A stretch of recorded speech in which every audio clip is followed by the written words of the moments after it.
Okay. Fortunately, we have this Monday followed the Sunday to give us a little break from the trip that we had, and so I know to everybody in the world this is probably a Thursday or whatever. This is not a Thursday to us. We're on Wednesday schedule, and we're getting ready to go. We have an opponent coming up that really have a great respect for, and what Sean's done with his team over the years and how they played and how they're playing now. It's a little different format with the career quarterback leaving the program, and they've turned it, and they're like they've always done. They've always used their people really well, and that's what they're doing, and you can see it. And so their style's a little bit different because it's tailored to the players that they have, but they've got a chance to have a really good team again. They know that, and really for them, it starts on the defensive side. They got a terrific defense, and they're doing a great job again, and make it really hard on you. So it's going to be a tough opponent in all aspects. We might get a little weather in this game. Might be a little nasty out. Be a good hardball ball game, and we need this one. When they played without Drew Brees for an extended stretch a couple of years ago, what did you take away from the way that they played and that they managed without him?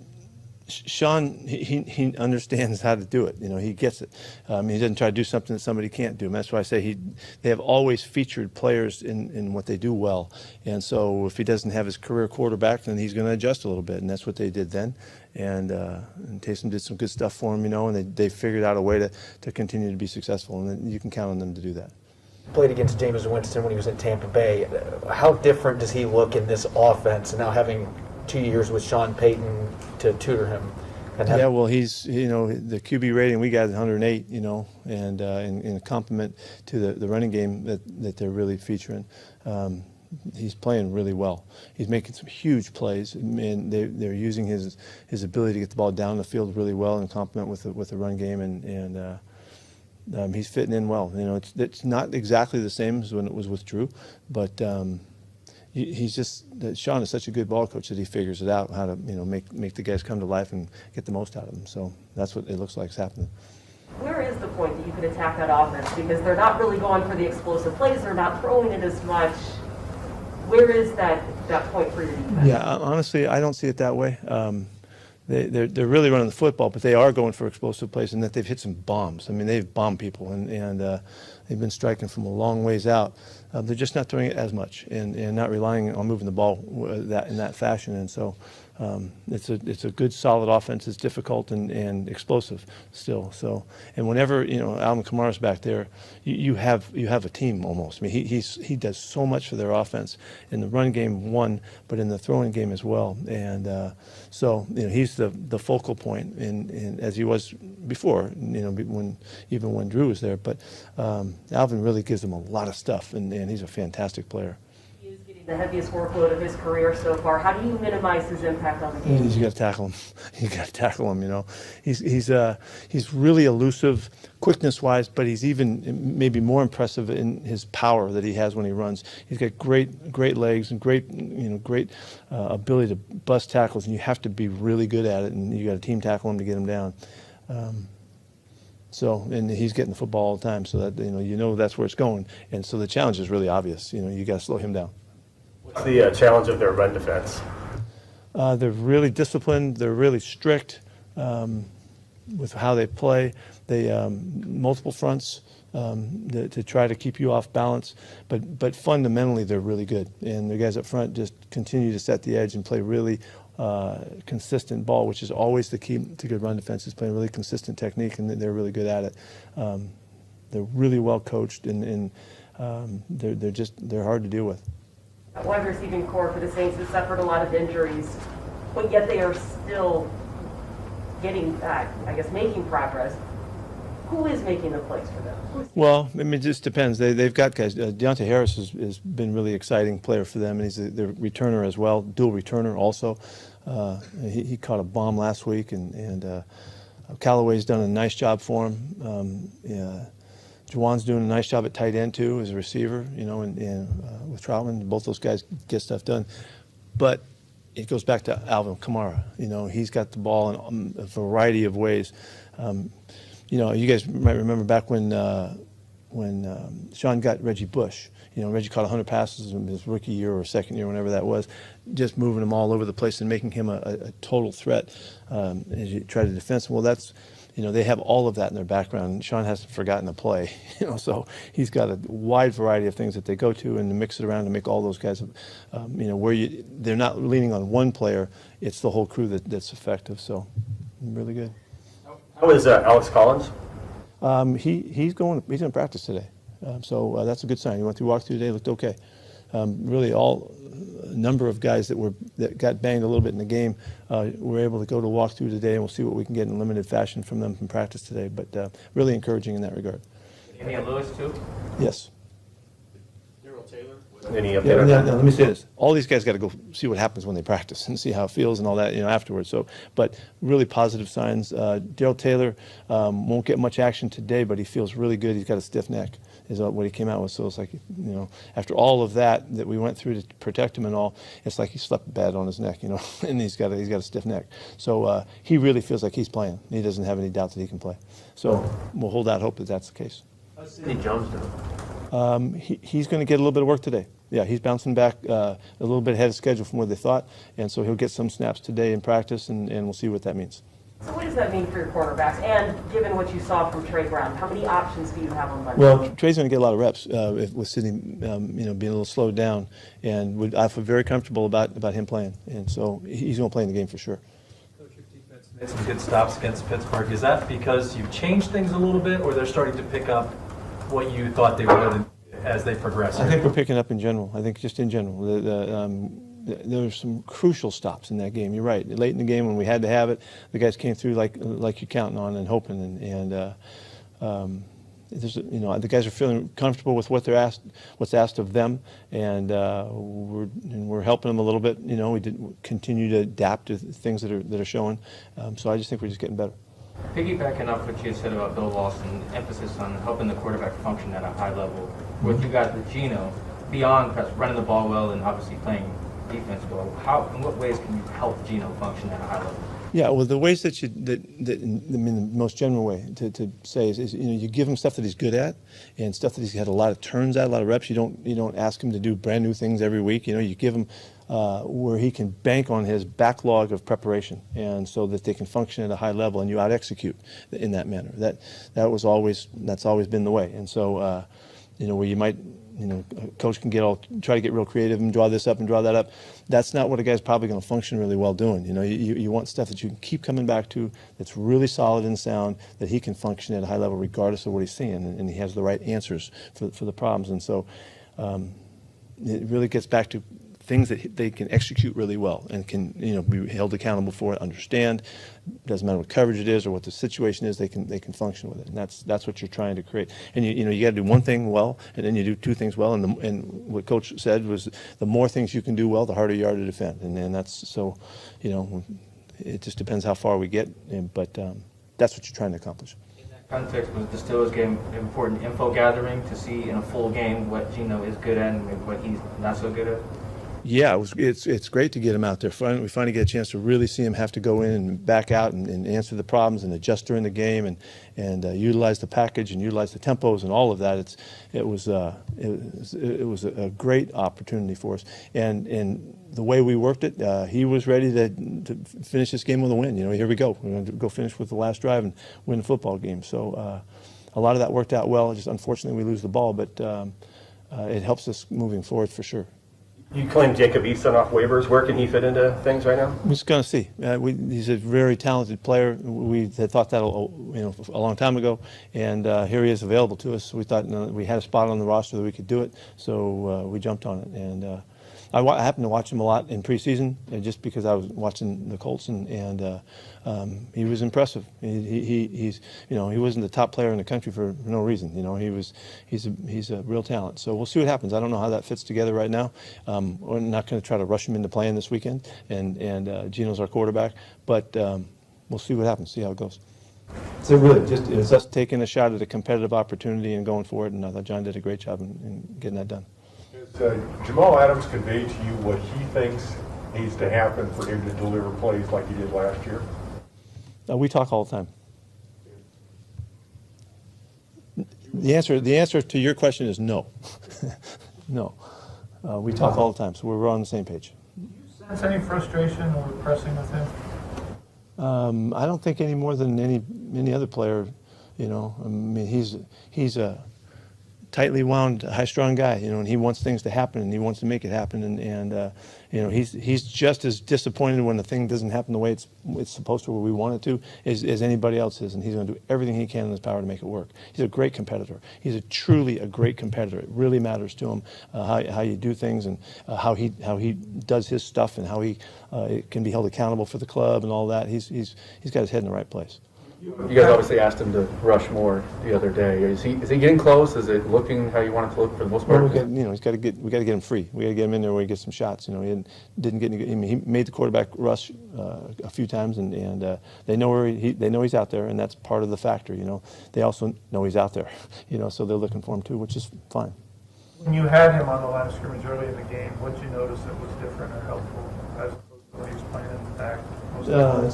It's just another part of the game that he can, yeah, I think he can, do well. You know, he can bring it off the edge. If the tackle doesn't make the right step, or the back doesn't, hit it right, he's so fast and sudden that he can make a problem for you. When you only get 4 or 5 of them, it's not. It takes some ops, and he needs more of them. But he's accumulating them. It'll come. Is there more hesitation on your part to ask him to do that this year at all, or what is? No, other than reporting late, that we both know, Jamal and I both know that that it just slowed down the process, because we just had to get him ready in the 2 weeks, and so that was just natural part of that, the way that unfolded. And so we're no longer in that mode now. We're in full mode. He's ready to do whatever we can think of, and he's excited to do that. How do you assess his coverage this season? Well, I think he's had he's had a couple plays that stand out. Almost the back-to-back plays a couple weeks ago, when we really had the deep ball that was underthrown to I think it was Cooper, wasn't it? Cooper Kupp. Yeah, that was a play that you'd like to make, and came right back in the Cardinals game the next week, and it happened to them too. Same thing, underthrow, DBs get lost on the ball, and a guy makes a catch, and that can happen sometimes. But I think it's what's best for him is to do everything. I give him everything to do, and give him lots of chances, lots of different spots that he can play in, and to be the factor that he's capable of being. You guys ran a lot more of the 4-3 over fronts last week instead of the odd fronts. So my question is, how much of that was just the opponent preparing for what they were going to do, or getting Jamal involved more off the edge? You don't really want me to answer that question, really, do you? I don't want to say all that stuff. I mean, it's game planning, we were game planning, and so you'll have to wait and see what we do next. Sorry. Is the knee thing that limited Alton's snaps against the Rams still bothering you? No, yeah, he got out of the rotation just because it happened. He should have played more last week. If Alex is fine and you get Rashad back, how do you sort that out, I guess, with those two? Really well. Yeah, really well. I'm going to really sort that one out. I'm really excited to get Rashad on the field and playing for us. He's gunning to go. He's ready.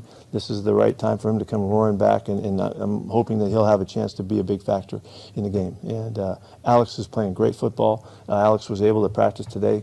Competition is a beautiful thing, and so you'll see how we do it. I got to get through the week and find out. And Rashad hasn't practiced in a long time, so I got to see how he looks. But I know he's physically fit. He has not been practicing just rehabbing, working out to rehab. He's been working out to be in great shape and ready for the moment we can bring him back. So we've talked specifically about that throughout the return time and the return opportunity, and he's ready to go. So, but you got to go do it. That doesn't mean anything, but what you say, you got to go do it.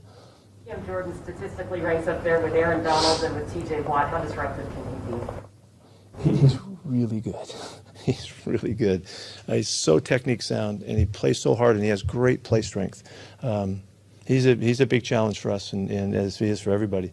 Doesn't have the sacks to back that up, right now, but that's not. That doesn't matter. He's really a factor in the game, and you got to be ready for him. We're probably not doing our job if we don't ask about Russell and where he is in his rehab. Do you have any more update or ETA? You said you guys aren't doing your job. You guys are doing fine. yeah, Russ is making progress. He's definitely making progress. He's very positive in all of that. And I know he's, it's hard on him. It's hard. He wants to be out there so bad. And so he's going to continue to really condition hard and push himself physically and mentally so that he's not losing anything other than the ability to throw it. And I mean, it's really admirable the way he's going about it. He's doing it exactly the best way you can possibly do it, and we'll keep our fingers crossed for good results. Any clarity on the timeline? Next, no, really, there's no. We're not calling it. We're gonna wait and see. How realistic is it that the minimum 3 games is all you miss with? I don't know. We don't know that. And the doctors can't tell you that, and Russ can't tell you that. And, so we just gotta wait and see. Obviously, a lot's been written over the years about your standards at cornerback, the measurables, and all that. Has your thinking evolved on that? I mean, we can obviously see it out there. Are you maybe? I'll always just remind you that when I was at the Jets, we drafted Aaron Glenn. Okay, so it's the player, it's the style and how he plays the game, and there's a preference. When I ran into Perry Williams a million years ago at NC State, and Perry Williams, who was 6'2", and Donnie LeGrand was about 5'8", and those were our two corners, and we were pressing back in the day, and that was the first time I really started recognizing what it meant to have the long arms and the length and the great speed and all of that, and those guys will be so happy I brought their name up, but so it's just like I think you got to be open to all the guys and see what you get. And we've shot hard to find long, tall, fast guys, and Sherm was a great example of that. Sherm he was a receiver, just played a little bit of DB, but he had all of that kind of stuff. And so, and he kind of, and with Brandon Browner too, those two guys playing together really set the thing in motion, we love the long guys, but you can't always find them, and so Brandon was uniquely talented, and so was Sherman, and they're totally different, even though they're both tall and all that, so it just depends. But, it's good that you can be so consistently committed to something that people think that that's all you are, that's not a bad thing, because you show that you got some belief in something. Are you maybe more comfortable now than you were in the past, though, potentially starting, 5'9" guy and 5'10" guy on the field at the same time? Well, I know how I'd like it to be, because I think it's harder on the offense. But the players themselves can play right. Look what DJ's doing. I mean, DJ's playing great football for us. He needed to go back to the other side. That kind of got messed up a little bit there, and making opportunities for guys. He's better on the right side over there. And he's showed it. He's involved with everything that's coming his way, and so we've improved. We've gotten better there, and. So, am I more comfortable with playing? That's really kind of what you want to know. I'm fine with it. Just the guys themselves, how they do it. Matt Hasselbeck's going in the Ring of Honor. What was your year with him like? Thanks for bringing that up. Yeah, I'm really proud for Matt. We had a blast. He was really one of the reasons why I thought coming here was a good idea. Because we had an established quarterback that had played the game and been in championship games and all that. And so. And we hit it right. I thought we had a really good start to it, and we didn't win all our games or anything like that, but we did some great stuff and started a relationship I'm really proud of. I think he's a great guy, and I love his family and the whole thing, and I'm really, really proud for him. Really proud for him and excited for him. It's a great honor. How unique is Alvin Kamara's balance and core strength that he has for a guy that's built like you? Yeah, he's remarkably powerful, and it's really in his in his kind of his core and in his thighs and all that. He's just got great strength. I don't know if you've seen any of the videos where he's standing on one of those balls and he's doing, he's squatting and doing all kinds of stuff. I mean, the balance that it takes to do that and the strength and the power that it takes to do that is amazing. Anything else? Oh, one more thing. Yeah. What did you think of the protection on Sunday? We weren't as consistent for the amount of throws. We should have been better. And there was a number. It wasn't just the protection. It was getting the ball out. It was a couple of things. We weren't quite as sharp as we needed to be to not let that happen when they got after us pretty good. So it could be better. It's right there to be better, and we have to work together. That's the QB. That's working with the O-line, and that's also the receivers helping us out when their opportunity gets there. So we'll be better there. Thank you. See you.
What's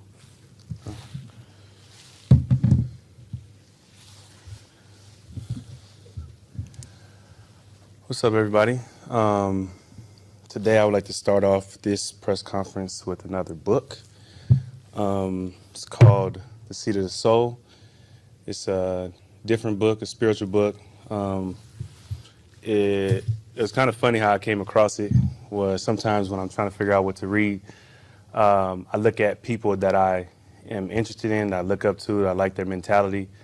And so I Google search a list of books that Jay-Z read that was out there. And I Googled searched a list of books that Oprah read. And this book was on the same list. So I figured if Jay-Z and Oprah read it, Bobby should probably read it too. And so I read it, and it really changed my life in a positive way. I think, like I said, a lot of times people read business books and read different type of things, but I'm a very spiritual person, so I like to read spiritual books. And so this book was really inspirational because it kind of moves beyond the limitation of just the five senses and really opens your mind to your spiritual life and your spiritual world. And I thought that was pretty cool. It made me more mindful about my thinking, more mindful about my intent in all my relationships, not just football, but family. And, I think it was really about moving towards your authentic self and authentic power. So if anybody's interested in reading, or if I have a list of books out there that I don't know about, this should probably be on there. Questions for you guys? 2015, you guys were, I believe, 2-4. I did check that. Remember after the game? Yeah. What do you remember? I mean, I know it's... What happened that year? I think you guys made the playoffs that year. And then what happened? You had the Minneapolis game, which was, then you won that one. I couldn't remember, but I remember, like, as soon as I left the podium, it was like, nah, we've been here before. Yeah. Sorry, your question. What do you remember about, I don't know, it's a long time ago, and it's a very specific point in that season, but do you remember being 2-4, and what do you remember about just getting out of that hole? I remember being 2-4. I remember everybody on the outside saying our season was over and saying that we had no chance of being good. And I remember us just locking in and focusing. It's a very similar feeling. I feel like, when you watch the games and watch some of the things that we've done, we're very close. And I feel like it's not like we're not getting better. So, like I said, I'm very confident in the guys that we have. I'm confident that, we're just a couple plays away, a couple, minor tweaks away from being a team that I know we can be. And so we just got to lock in. There's no more room really for error for us to kind of figure these things out. We have to apply the things that we've learned over these 6 games and do what we need to do to get this season turned in the right direction, which I feel like we very confident that we could do that. In the here and the now, what does Pete Carroll's messaging sound like at this point of the season? I mean, obviously it's positive, but it's real as well. You can't override some of the stuff that we've done good, but also some of the stuff that we got done bad. And so we have to fix the things that we've done bad in order to produce more good. And so, the messaging has been just lock in, focus, and really, do your job, because it starts with yourself. It starts with you doing your job, and you doing your job helps the next man do his job, and so on and so forth. So if we can all be on the same page and we can all do our job and do it at a high level at the same time, like I said, I'm very confident that we can turn the season around. Have you always been a spiritual person? It took some time, for sure. It definitely took some time. I think I became more of a spiritual person when my mom passed, because I think that opened me up to really wanting to feel that connection, even though she wasn't here. And I think it kind of helped me in my grieving process and my growth process to understand that, this is just a body, that the soul is, eternal, is forever. And so if you can, sit down and be still longer than, take away from your phones and your computers and all that stuff and really just be still, I feel like, you can connect with a lot of, spiritual beings and souls that's been here before you. Does Has that been helpful in times other than grieving the loss of your mother? Oh yeah, I mean, I've definitely applied it a lot. That's why I think I probably gravitated towards meditation and gravitated towards yoga, because a lot of those ideas, you kind of have to be very powerful in the mind and very strong in the mind. Bobby, have you guys turned a corner on defense in terms of communication? And was that because of changes you guys have made, or just the time and the playing together? I think it was a combination of everything. I think there was definitely some changes that we made, and definitely more awareness to over communicate on a lot of our behalves. And I think it all matched up with that moment. We had some big moments in that game, and in order for us to make those plays, we have to be on the same page and communicate. So I think it was a step in the right direction, but it has to become consistent, and I think there's still areas to improve with it. When you say guys have to do their jobs, are you talking about players freelancing too much, or is it young players not knowing what their assignment is? No, I'm talking in general, like everybody on the team. On the defense, there's 11 players. And, if we're running cover 3, cover 2, stick front, over front, under front, it doesn't matter. Every person that's on that field has a job to do on that particular play. And so as long as everybody does their job on that particular play, the play will be successful for us. So, I think sometimes we try to do too much, or sometimes we, want to make a play that, you go outside of your job, but, just reminding that, if you do your job, it's enough.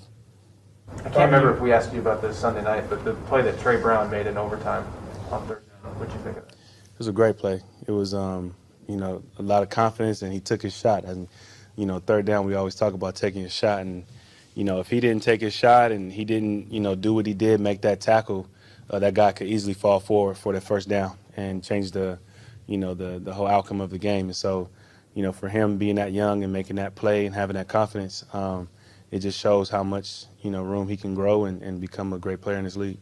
Bobby, you mentioned the things that you've learned through 6 weeks. What are some of those things that stand out to you so far? I think, it's very important to make sure you're on your assignments and doing your job, as well as the biggest thing is communication. I think, you have a bunch of guys that are trying to learn and play together. Communication is the most important thing. So if one person is off, that messes up the whole thing. And so that has been the biggest thing that I feel like we've grown from and we learned from. Alvin Kamara is a unique talent. How do you go about slowing him down? You just try to get your body on him. He's a very special player. They move him around all over the place. They got screens for him. He runs fades from the backfield, and so you just have to be mindful of when they like to take those shots with him. Where is he at? Sometimes they put him out in empty and leave him by himself on a linebacker, and so you just got to be mindful that their game plan is going to be centered around either handing him the ball or finding a way to get him the ball in the pass game. And so if we can have eyes on him and making sure that he doesn't have a crazy game, I think that's definitely a start. You played against Jameis Winston a couple times. He was in Tampa Bay. What growth have you seen from him now playing in that offense, being tutored by Sean Payton and obviously Drew Brees as well? I definitely see the decision making is definitely a growth. Obviously, there's some plays that he still takes a chance, but when you have a strong arm like he does, like he's going to take a chance, like most quarterbacks with strong arms do. But I would say decision making. I would say confidence in not only the offense, but feeling the confidence from the team. Sometimes maybe he didn't have as much confidence or people didn't trust him as much, and so I think no matter what anybody says, that plays a part. If the people that you play for don't feel that trust from them. And so, I see the confidence that he has in himself, the trust that he has from that team, and his decision making for sure has been growth. You guys are 0-2 at home so far this year. Obviously, that's just 2 games. But how important is it to sort of get back to that home field advantage that you guys had for so long? It's really important because our fans are amazing and they deserve to see us come out and win. And so we definitely want to do our part. It's a huge advantage once we get the game going in our favor and they get loud, they mess up the offense, and we all work together, we all feed off one another. So it's a huge part, and we'll do our part this week. After you guys went to 1-2, Pete talked about a more serious vibe in the building, sense of urgency, so to speak. Do you anticipate it being the same this week at 2-4 and what 2-5 would mean for your guys' season? Well, I like to think positive, so 3-4 sounds a lot better than 2-5. But you, 100%. Yeah, you definitely want to win this game. Like I said, there's not much room for error. You know, the more you lose, the more you put yourself in a bigger and bigger hole to try to get out from. And you can be as positive you want, but no one really wants to go into a ditch. You know what I'm saying? They try to avoid it as much as they can. So, you know, I definitely feel like even after 1-2, the seriousness, there is still that focus. You know, but I definitely feel like we understand what's at stake. I think it's important for guys like myself, Russell, to, you know, make sure the young guys understand that we have been in this position before, and doesn't mean that, you know, just because we started 2-4 doesn't mean that has defined our season. The season is very long, and so, you know, I'm confident that, you know, after these 2 games and bye weeks, we'll be sitting in a very good position. Do you see any parallels to the way you see the power of the mind and spirituality within the neutral thinking stuff that Russ talks about and uses in his game too? To an extent, a lot of it is just being present in your intent, you know. But I think the power of the mind is just it's all about thought and how you talk to yourself, how you talk to other people, the things you put out in the world. Because I truly believe that, you know, what you put out in the world is what you're going to get back. And so, you know, there's some similarities, but, you know, I like this version better. Anything else, guys? Actually, one more thing. With the prevalence of... Go Lakers. Sorry. They lost. That's fine. It's the first game. How many game? 82? 81 now. All right, we'll be fine. Sorry, with the prevalence of like radio, TV, talking heads, writers, YouTube, podcasts, how have you dealt with the younger players and like the importance of tuning that stuff out and social media, all that stuff? Ooh, that's a very good question. I think it's hard because they pay attention way more than even I do. Like I you know, when I was in the league, like Twitter was around, Instagram was around, you know, TikTok wasn't. Snapchat came maybe like year 5, but there is so much energy and thought put into what you see on Twitter that it plays a role in your mental if you let it. And so a lot of it is just understanding that there's a lot of people at home that can't do what you're doing, but have an opinion on what you're doing. And if you let the people that can't do what you're doing have that opinion and let that opinion, you know, run your mind, you know, it can stop you from doing the thing that they can't do. And so a lot of it is just, I just tell them, like, you don't, it's harder than said and done, but, you know, you don't pay attention to it. You don't listen to it. There's people in your life that I feel like have a place in your life for a reason, and those people's opinions should matter more than the people on the internet that, you know, don't know what to say. As far as the media and all those different things, like, you know, you guys got a job to do. You got to report what you see. You got to report what you say. And so, again, it's something that you can't really respond to. You can control what you control, which is how you play the game, you know, what you do on the field, and, you know, how you conduct yourself as a person. And so, you know, I try to tell them to focus on things they control, but I also understand that that's not as easy as it used to be when I first got here. How did you come to that realization about Twitter? I just stopped looking at it, to be honest, because you can have, you know, you can go and you can have this amazing game, and you can, I feel like I was literally talking about this the other day, but you can go and have this amazing game, and you can have 100 great compliments to you, and then 3 of those were negative. And no matter how amazing those 97 comments were, you'll just think about the 3 that, you know, made you feel some type of way. And so you do that over a period of time, your life goes like this. Like, you're up and down, and your emotions are either depending on what a person says about you. And if your life is dependent on what a person says about you, it's going to be a very tough life. And so I felt like I just, you know, started to ignore it, started to focus on the people's opinions that I cared about, started to do other things with my time. And, you know, as you do that, and obviously as you grow and mature, you understand what's important and what's not. and you understand this window of opportunity is so short, and you have to maximize it with, everything that you got. You don't have time to listen to people that you don't care about. We haven't been in the locker room in 2 years, probably, but how prevalent is still, in the past, players will come right in after the game and they go right to their phones, and is that still something you have to tell players just to cut that out? Is that still something that goes on? It depends though. It depends on what you do. Like if you're leaving the game and you're going straight to looking at Instagram and Twitter and all that stuff, then, I encourage you not to. But if you're going to look at, see if your loved one texts you or things like that, I feel like that's always good. You know what I mean? So I encourage. If you got loved ones that make you feel, but I encourage you to do things that make you feel good. Instagram. Again, it may make you feel good one day, but it'll make you feel terrible the next. And so if it's not something that's consistent, then I wouldn't put energy to it. Or I'll give yourself some time to just decompress and just chill. It's kind of funny. I was actually thinking about this the other day. There was one time where it was a lot going on.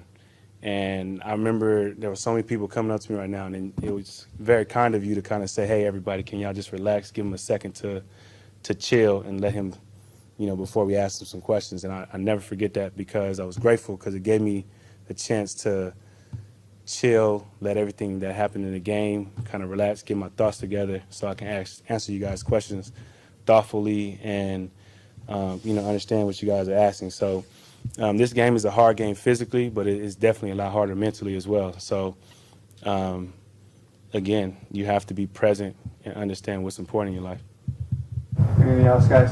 Cool. Thanks, Bob. Appreciate it. Thank you.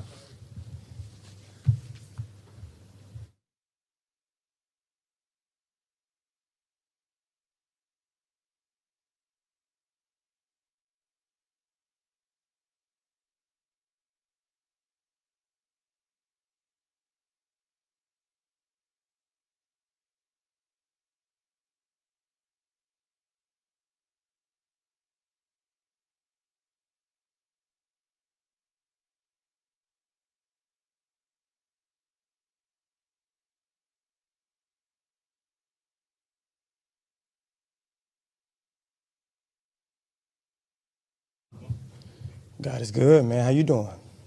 Good. To talk to us about the importance of tuning out the noise with social media, Twitter, whatever. How have you dealt with that in your playing career, whether in the pros or college or whatever? Yeah, man. I don't get into that. At the end of the day, we have a job to do. We go out there and we compete at a high level. Sometimes you win, sometimes you lose. But the main thing, as an athlete at the highest level, you have to keep your confidence. You can't let anybody, write your story. Or if you make a mistake or if you fail at something, you just got to keep the confidence going, because at the end of the day, you're always going to have another opportunity to maximize or change that outcome. Jamal, where do you feel the communication is at on defense? Do you feel like it's made? How many strides have you felt like it's made in the last couple of weeks? Yeah, it's been getting better. You know what I mean? Each and every week. Obviously, we want to continue to do that. Communication, is a very, very, very big thing for us. On the defensive side, especially at home, dealing with the crowd noise. So as long as we communicate and we stay on the same page, and not give up explosive plays, we'll be fine. What have you noticed about how teams are maybe paying more attention to you when you're trying to rush the passer? Yeah, obviously, I've dealt with, being chipped, double team, sliding the protection. But, at the end of the day, that's a respect thing, for me, for myself, that they respect me. And, I understand that. Just trying to figure out, certain ways I can, beat those double teams or those chips or whatever the case may be, to where I can free up somebody, one of my teammates to make a play. So that's what I'm about. You talk about the lack of communication. Is that because there are new players on defense, you're running different schemes, is that not recognizing how important communication was at this point? Why was it missing? I don't know. I can't answer that. But I don't think it's a huge problem like we're making it seem. It's just something that we need to continue to get better at. You can always get better at your game. You can always get better as a defense. And, around this time, people kind of get away from the fundamentals of the game of football. So you just got to stay on top of, your details. The pregame intro Sunday night, was that a tribute to somebody? Yeah, it was a viral video that's been, around for a long time. I ran across it. One of my boys sent it to me in a group message, and I just so happened to have my Sunday Night Football intro that I needed to do. And gave him some love. Rest in peace to him. He did pass away. He did get shot back in October. Found that out. Did not know that. But it was just it's a funny viral video that came out. I'm not looking for the apologies. I don't need it. I'm a grown man. I don't care about the memes, the social media. I don't get into that. I'm not on Twitter. I am on Instagram. I love Instagram. I love pictures. I am on Facebook. You can follow me if you want to, but I might not accept you because I'm very private on the Facebook. You know what I mean? It's just family, close friends. But I think about it. But I don't get caught up in all that, man. You know what I mean? I'm blessed, man. I'm 26. I'm doing what I love to do. I come to work each and every day. I'm happy. My mom's happy. My father's happy. Everybody back home is happy. So I have nothing to complain about. Look out for that Facebook invite. No doubt, man. I got you. About three plays. First, the Deshaun Jackson big catch against the Rams, the Higbee touchdown against the Rams, and then the Oh, you going way back. So we ain't even focused on this week. Asked about the interception. Oh, okay. The dropped interception, Okay. or however you want to call it. Yeah. And I guess the Steelers, just what do you make of those three opportunities to make a big play that you did?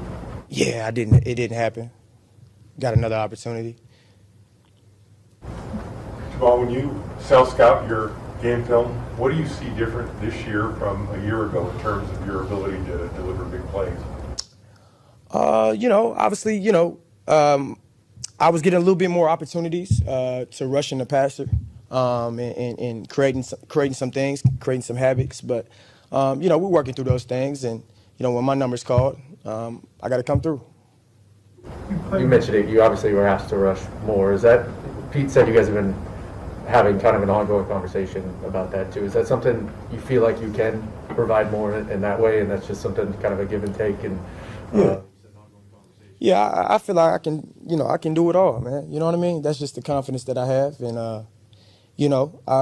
all I can do is come to work each and every day and put my best effort, out there. You know what I mean? On and off the field, in the classroom, just handling my business as a pro, because that's what I am. I'm a pro. So I'm not really here to complain about, the opportunities that I don't have or that I don't get from last year to this year. I'll be honest with you, I'm not here to prove anything to anybody. You know what I mean? I'm here to prove myself right. You see what I'm saying? So like I said, I'm grateful to continue to play this game at a high level. I don't get caught up in, the outside noise. I don't get caught up on mistakes because, at the end of the day, we are human. We make mistakes. But, hey, the good thing is I got another opportunity to make up for it. Jamal, what have you learned about this team through 6 weeks, either through the shortcomings you had in the first 6 games, the group that you have together? What stood out to you? Man, what really, stood out was last game. It's crazy to say, even though we lost. You seen the fight. You seen what type of team we have when we believe in ourselves and we believe in one another. That it doesn't matter. It comes all the way down to the end. You never know. So we're going to continue to fight. Yeah, it's not the best record so far, but teams are still in it, man. It's still early in the season to me. There's no panic. We're going to continue to go to work, continue to go to practice each and every day. Flying around, getting better, because that's what it's about. Because this thing can turn. It can always turn, and eventually it will. When you see something like Darryl get stretched off the field with a bad neck, and you have to just go play the next snap right after, is that difficult to do that? It is. Because, it's so many thoughts that's coming in your mind, as a football player out there. But at the end of the day, we have a job. You know what I mean? We have a job to do, and that was a crucial situation, coming down to the end of the game. Obviously, I dropped the pick, and it is what it is. I'll have another opportunity. Don't worry. did you have any indication that Darryl was okay in that moment when you guys were all huddled around him? Yeah, I mean, I knew he was okay. He was kind of like, pushing the doctors off, like saying like, let him up. But it was a smart thing that we, didn't allow him to get up because obviously safety first. I mean, we play a gladiator sport, and sometimes things like that happen. It's very scary. I'm glad that he's okay. And he's back with us. Some Jets teams that struggled. What was the vibe like in that building when you guys were struggling? You trying to get me on the news line, bro? Come on, man. What is the vibe like now compared to situations in the past where your teams you've been on have also struggled? We're good, man. You know what I mean? I don't know how else to say it. Man, it's, when you believe in something and you work so hard at it, and you got a group of men that comes in here each and every day, and they bust their tail and they sacrifice so much, and you understand the type of team you have, the type of teammates you have, we're gonna be fine, man. We're just putting it together. Obviously, it hasn't rolled our way, and obviously they haven't been used to losing out here like that, right? And people are hitting the panic button, but there's no need to do that, man. We're just gonna keep our head down, keep fighting, and then we'll look up at the end of the season. You were on the line of scrimmage a lot more early in the game in Pittsburgh. What did you notice that impacting the offense, how they reacted to you, and how different that might have been the first 5 games for you? 33 left, 33 right, 33 to Mike, you know what I mean? So that's really the difference. Just always, knowing where I'm at.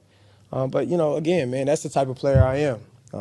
Whether people, agree with it or not, I don't really care for that. At the end of the day, I have a job to do, and I go out there and I try to be the best I can.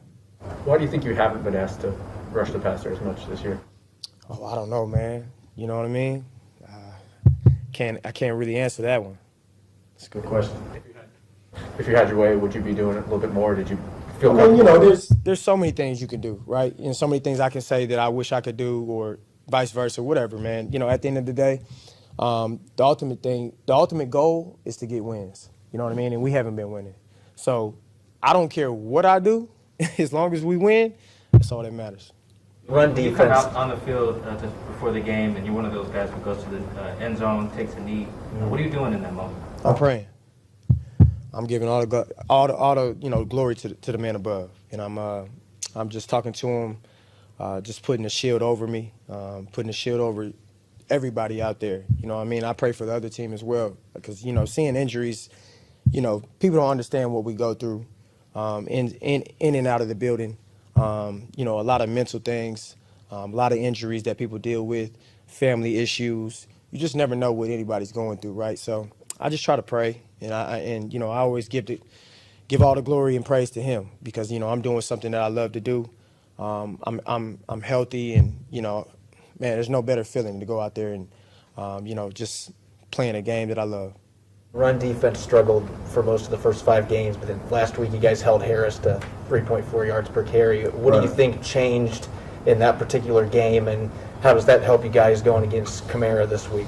Yeah, I think it's just the mindset, you know what I mean, and flying around the field, and getting the pass popping. A lot of running backs, they want to run the ball, when cats are not hitting. You know what I mean? So when you deliver blows and you set the tone early on, you can put some type of, I don't want to say scare them, you know what I mean, because they're not scared, but you slow the potential offense down of what they can do. When you get a balanced offense and they're running the ball really, really efficient, and that's going to get you to bite up on certain play actions or certain runs, and then here goes the deep shot. You know what I mean? So we have a tough task at hand. Sean Payton and Alvin and Jameis and those guys, they're going to do a phenomenal job of what they do, personnel-wise, and how they can attack us. So we got to be on our P's and Q's. How much stress can a really top quality pass catching running back like Alvin Kamara put on a defense, and what challenge does that present? Yeah, he's special. You know what I mean? He's a great football player. Obviously, we got our hands full. We have to slow him down as much as possible. But at the end of the day, we'll be ready. Trey Brown show you anything on Sunday night? Yeah, I mean, his heart. He loves the game of football, man, and you can respect that. You know what I mean? You can do a lot with somebody who loves the game and who's very passionate. I'm happy for him. you know, just being from, you know, closer to back home, you know, I knew about Trey for a minute. And I'm just happy to see him, you know, get his opportunity to go out there and showcase what he can do. You know what I mean? That's pretty cool. Same trainer, right? Have you heard Yeah, about we it? do. We do. We definitely do. When you go back and forth with coaches or opponents during the game, just whether it's something quick after a play or whatever, what does that do for you during the game? Like, why do you enjoy that part of the game, the trash talk part of it? It makes me play better. When I can go out there and talk shit, I mean, that just makes me play better, to be honest with you. It's, you know, you can't play this gladiator sport and, you know, just go out there and just kind of be quiet. I'm not really into that. You know, but I don't talk noise when we're losing. You know what I mean? Because that's like you in a fight. You know, you getting hit. Bow, bow, bow. But then, you know, you talking noise still. You know, that person might say you crazy, but, you know, you going to come after them. But you're losing, so I don't do it when I'm losing. But when I'm winning, you better watch out, because I ain't going to shut up. The best opposing trash talker you've come across in your career? Probably Phillip Rivers. Yeah, my rookie year, he was talking crazy. But no swear words. Huh? That he would talk trash and not swear? I ain't gonna snitch on anybody, man. You know, hey, whatever's said out there is, you know, it's said, but it's all competitive, man. You know what I mean? You can't. I mean, I don't know. I'm just different. You know, when I compete, I like to talk noise. You know, I'm not going, you know, do anything to not have fun with it. You know, just make it fun. But you know, when you're on the field, you definitely gonna hear people talking noise, man. It's a game of football. Anything else? Thanks, Al. Thank you. Thanks, Jamal.